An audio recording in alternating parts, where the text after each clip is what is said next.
नमस्कार दोस्तों। आज हम अनार की खेती को समझने के लिए आए हैं। सर से मिलते हैं। सर का थोड़ा अपना परिचय दीजिए सर।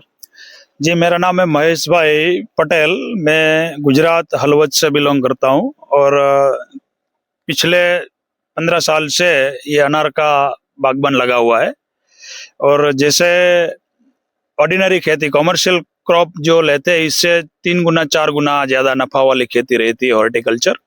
इसमें भी अनार इसलिए चयन किया है कि ये इसका फ्रूट कहीं भी सीजन में कभी भी टाइम पे ले सकते हैं और इसका कीपिंग क्वालिटी भी अच्छा रहता है। जहां भी बेचने का हो उधर बेच सकते हैं और उसका अच्छा दाम ले सकते हैं। सर ये डिस्टेंस में कितना लगा हुआ है? जो ये रो से रो 14 फुट है और प्लांट से प्लांट 8 फुट है। 14 बाय 8 पे लगा हुआ है।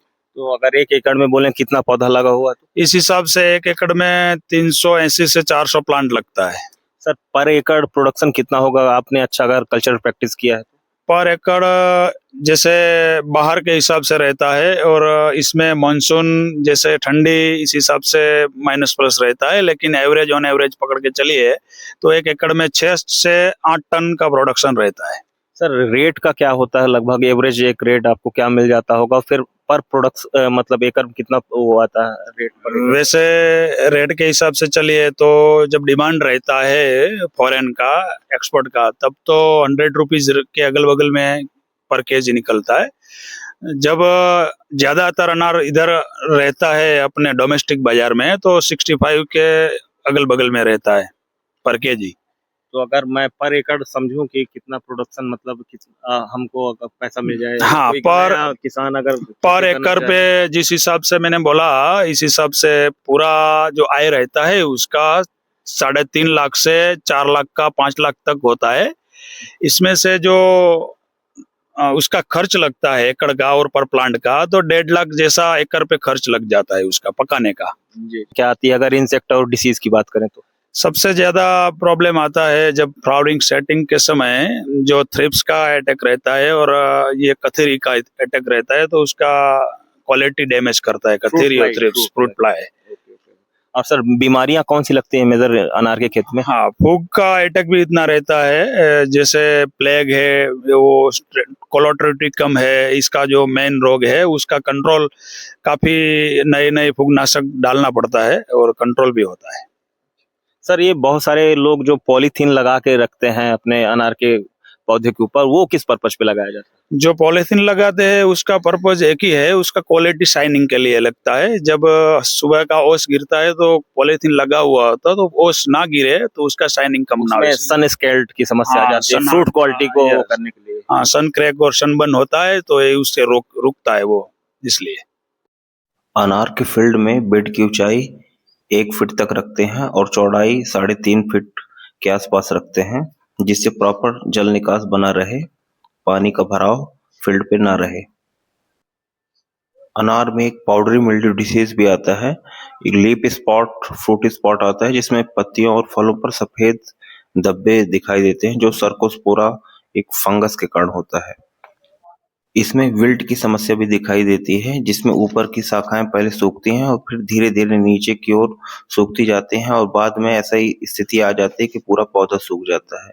विल्ट मोस्टली ज्यादा पानी देने से होता है, इसलिए हमें कम सिंचाई करनी चाहिए। और कभी कभी मृदा क्षारीय ज्यादा हो जाती है, उसके कारण भी विल्ट आता है। तो क्षारीय मृदा के उपचार के लिए जिप्सम का प्रयोग करना चाहिए। इसके कंट्रोल के लिए कॉपर ऑक्सीक्लोराइड या बोर्डो मिक्सर का 1% का स्प्रे कर सकते हैं और ड्रेंचिंग रूप में भी दे सकते हैं। अनार में फ्रूट बोरर सबसे हानिकारक कीट है, जो विकसित होते हुए फलों में छेद करके अंदर के बीजों को खा जाता है, जिससे फल खराब हो जाते हैं और बाद में इनमें फंगस लग जाता है। इसके नियंत्रण के लिए या फेरोमोन ट्रैप या लाइट ट्रैप का प्रयोग करके नियंत्रित किया जा सकता है। और केमिकल में जाएं तो इमामेक्टिन बेंजोएट, ट्रेसर, फ्लूथेरा इत्यादि पेस्टिसाइड का प्रयोग करके इसे नियंत्रित किया जा सकता है। इसमें बार्क ईटिंग कैटरपिलर का भी अटैक होता है, जिसमें तने में छेद करके अंदर सुरंग बनाती हैं, जिससे शाखाएं टूट सकती हैं और पौधा सूख जाता है। इसके नियंत्रण के लिए क्लोरोफॉर्म या पेट्रोल को रुई में रख के अंदर या इंजेक्शन के थ्रू इन दवाओं को अंदर इंसर्ट कर देना चाहिए और बाद में मिट्टी से इसे ढक दें, जिससे ये बारकेटिंग कैटरपिलर नियंत्रित हो जाएंगे। इसमें रस चूसक कीट जैसे एफिड, थ्रिप्स, व्हाइट फ्लाई का अटैक भी होता है। ये मोस्टली फ्लावरिंग के समय ज्यादा देखा गया है। ये फूल और कोमल टहनियों को सक करते हैं, जिससे पौधा कमजोर हो जाता है और उसकी क्वालिटी खराब हो जाती है। इनके नियंत्रण के लिए रेजेंट, रोगर, पेगासस, कॉन्फिडोर जैसी दवाओं का स्प्रे करके इन्हें नियंत्रित किया जा सकता है। अप्रैल के महीने में हम इसकी प्रूनिंग करते हैं। प्रूनिंग के बाद इसकी गहरी जुताई फील्ड की करवा देते हैं और 10 से 15 दिन तक फील्ड को खुला छोड़ देते हैं, जिससे इंसेक्ट और निमाटोड की समस्याएं अच्छी से धूप खाकर खत्म हो जाती हैं। निमाटोड के नियंत्रण के लिए कार्बोफ्यूरॉन का बेसल में प्रयोग करते हैं। बेसल डोज 100:50 का रखते हैं NPK का रेशियो, और इसमें 20 kg FIM पर प्लांट रखते हैं। इसमें नीम की खली, माइक्रोन्यूट्रिएंट, कार्बोफ्यूरॉन का प्रयोग जरूर करें। फ्लावरिंग के समय 0:32 बाय ड्रिप दें और फ्रूटिंग के समय potash, calcium, magnesium by drip दें। बोरान का स्प्रे भी जरूर करें और ड्रिप से भी। यहाँ पर अनार के खेतों में स्टैकिंग की जाती है। जब पौधे छोटे होते हैं तो उनको बचाने के लिए ये एक बांस के सहारा दिया जाता है, ताकि पौधे डिस्टर्ब ना हो और मजबूती के साथ खड़े रहें। जहां ये बड़े हो जाएंगे तो ये बैम्बू हटा लिया जाएगा और बीच में जो ये गैप है इसमें इंटरक्रॉप किया जाएगा। इसमें वाटरमेलन लगाने का प्लान चल रहा है। तो बागान में चाहे अनार का हो या फिर अमरूद का हो, जो गैप होता है उसमें इंटरक्रॉप कोई से भी आप 2-3 महीने 4 महीने के जो क्रॉप होते हैं वो बड़े आसानी से आप ले सकते हैं।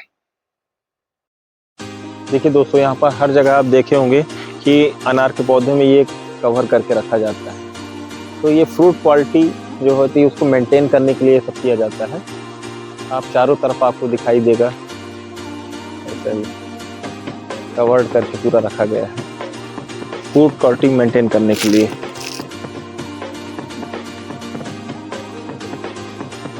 अनार में फलों को सनबर्निंग से बचाता है, पक्षियों के नुकसान से बचाता है, जैसे तोता कौवा जो फ्रूट में अटैक करते हैं उनसे बचाव करता है।